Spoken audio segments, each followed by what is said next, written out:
السلام علیکم ورحمۃ اللہ وبرکاتہ۔ معزز سامعین، دین و دنیا 9292 کے خوبصورت چینل سے رمضان المبارک کا ایک ضروری مسئلہ لے کے آپ کی خدمت میں حاضر ہیں،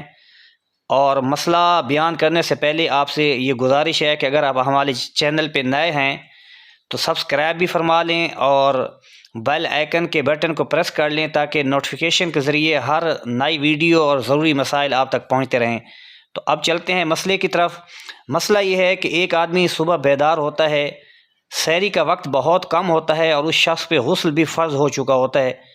تو اب اس نے غسل کرنا ہے یا پہلے سحری کرنی ہے؟ تو اس کا جواب یہ ہے کہ وہ شخص استنجا کر کے وضو کر لے، اور وضو کرنے کے بعد یہ جو دو فرض ہیں، غرغرہ کے ساتھ کلی کرنا اور ناک میں پانی چڑھانا، یہ دونوں کام پہلے کر لے، اس کے بعد وہ سحری کر لے، اور سحری کے بعد جو اس کا تیسرا فرض رہ گیا ہے غسل کا، سر سے پاؤں تک پانی بہانے والا، وہ کر لے تو یوں اس کا غسل بھی ہو جائے گا اور اس کا روزہ بھی ہو جائے گا۔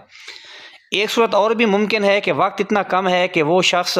نہ تو غرغرہ کے ساتھ کلی کر سکتا ہے اور نہ ناک میں پانی چڑھا سکتا ہے، بلکہ صرف 2-3 منٹ ہیں، وہ جلدی جلدی ہاتھ دھو کے سحری کر لیتا ہے، تو اب اس کے لیے کیا مسئلہ ہے؟ تو یہ بھی سماعت فرما لیں۔ ایسے شخص کے لیے مسئلہ یہ ہے کہ وہ سحری کرنے کے بعد اب غسل تو کرے گا لیکن تھوڑا احتیاط سے کام لے گا۔ کلی کرتے ہوئے وہ غرغرہ نہیں کرے گا بلکہ اچھی طرح سے کلی کر لے گا، غرغرہ نہیں کرے گا، اسے اندیشہ ہے روزہ کے ٹوٹ جانے کا، اور ناک میں پانی سانس لے کے اوپر نہیں چڑھائے گا بلکہ احتیاط کے ساتھ نرم ہڈی تک پانی کو پہنچا دے گا، اور پھر تیسرا فرض اپنا پورا کر لے گا، یعنی سر کے بالوں سے پاؤں کے ناخنوں تک پانی بہا لے گا، تو یوں اس کا روزہ بھی ہو جائے گا اور اس کا غسل بھی ہو جائے گا۔